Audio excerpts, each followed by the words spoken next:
How's it going, guys? In this video, we're going to be beginning our first major topic scope area of discussion with iOS Firewall.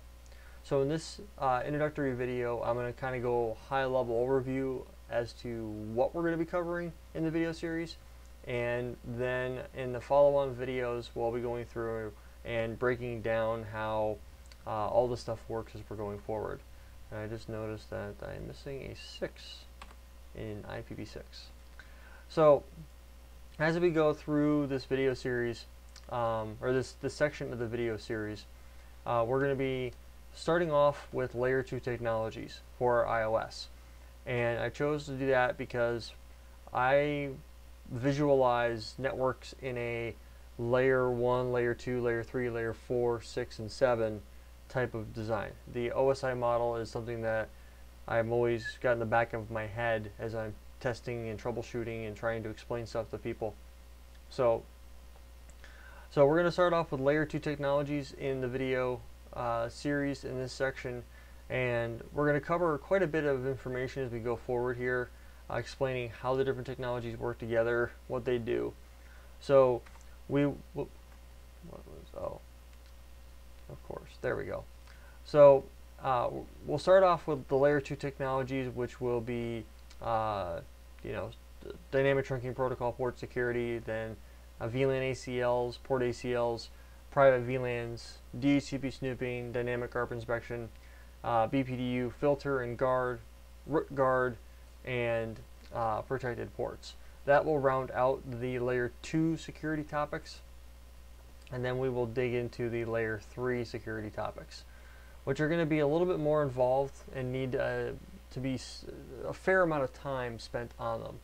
So then we'll dig into IPv6 first hop security, and then we'll be dealing with the different ACL types.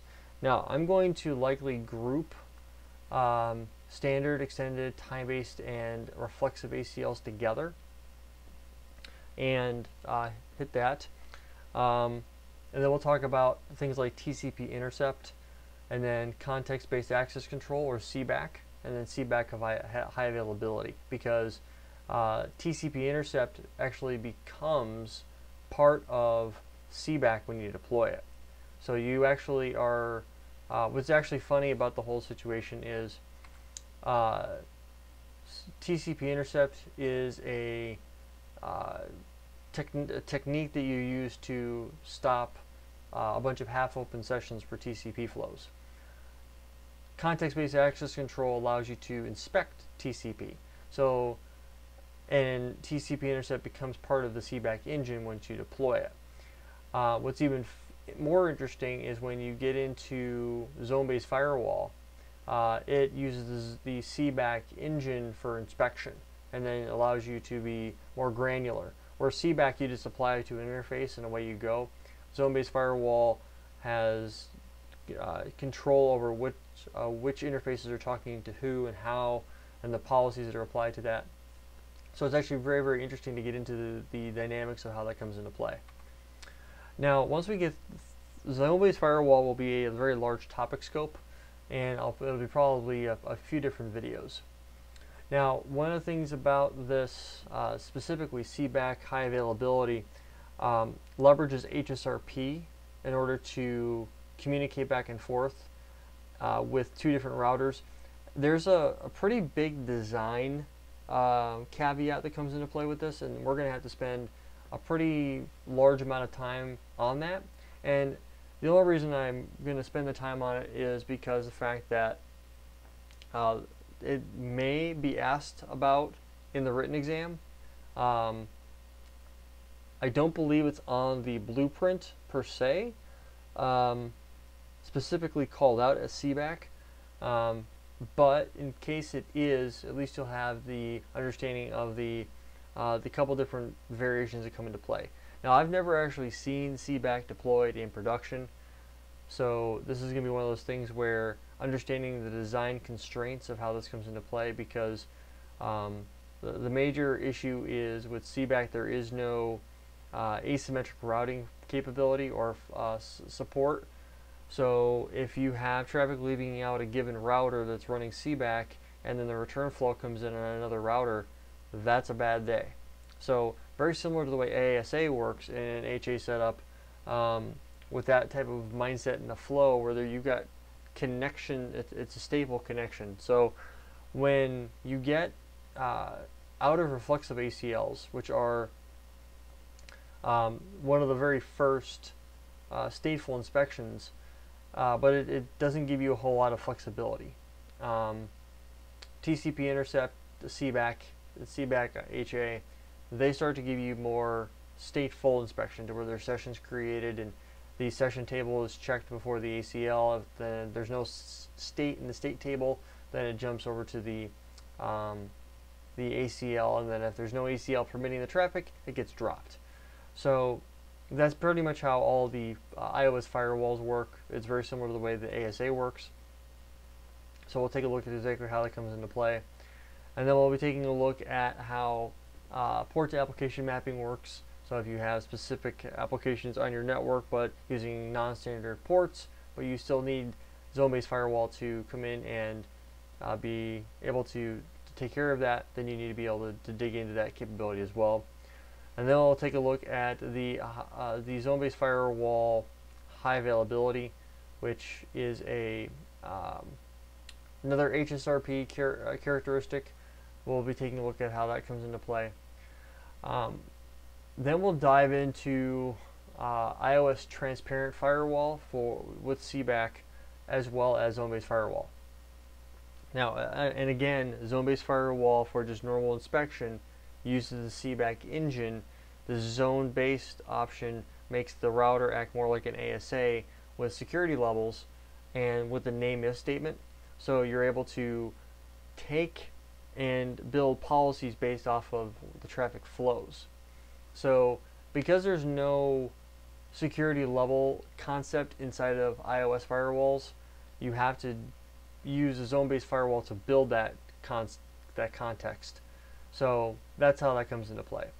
Now, then we'll get into the different NAT types. We'll talk about static and dynamic PAT, static and dynamic NAT and PAT, and how that comes into play, and how each one is used, and stuff like that. And then that'll pretty much be the end of any type of traffic through the device. So this will be transit security, how that can come into play. The rest of this section is going to be for control plane policing, SSH access, HTTPS, SNMP v3. These will all be control plane specific, which means that the traffic destined to the router, or from the router. So we'll take a look at control plane policing and how that comes into play. And then we'll take a look at like NTP authentication and then routing protocol authentication. That will round out this section for our topic scopes. And then we'll, once we have all of that covered, then the next big topic scope will be ASA. ASA will be its own dedicated section. We'll cover that when we get to it. But that is pretty much what you have to look forward to in this video series for the next several videos. Like I said, we're going to lump a lot of videos together, or topics together, where they make sense. So ACLs will obviously be grouped with ACLs. And like topics will be grouped with other like topics. So we won't have what is 21 through 61. So we won't have 41 individual videos. We'll actually likely have probably closer to 30 or so, or 25. I really don't know yet what the actual count will be, but it won't be as large as this many bullet items.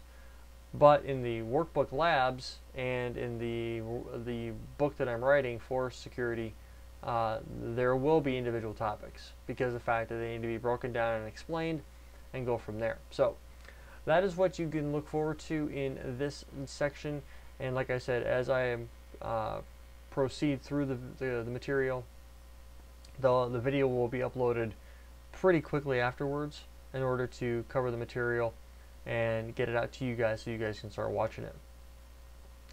Now, one of the things that I do want to say at the end of this video, I forgot to mention in the beginning, in the last video that I recorded. If there are topics that you don't see on the blueprint or in my list of topics to cover, and you think it needs to be covered or you would like to see it covered, now is the time for you to add a comment in that video and be like, hey Rob, could you cover this particular topic? And I'll take a look at it, and if it seems like it's going to work out, so be it. So that's pretty much where we're going to be at with how we go forward with this. There's going to be some topics, and I'll jump ahead a little bit, with like ASA, where the active firewall forwarding and stuff like that, that stuff will be done on physical ASAs. I've got a pair of 5520s that I'll be playing around with in order to do that in multi-context mode. So that's kind of how that comes into play. But we'll be talking about how that comes into play. So I just want to make sure everybody understands that when this topic scope is done, when iOS Firewall, when I am done with all the different topics on the, in this particular section of material, that's when the videos will get recorded and will be available on YouTube. And then I will go silent for a while as I do ASA and go through all of that.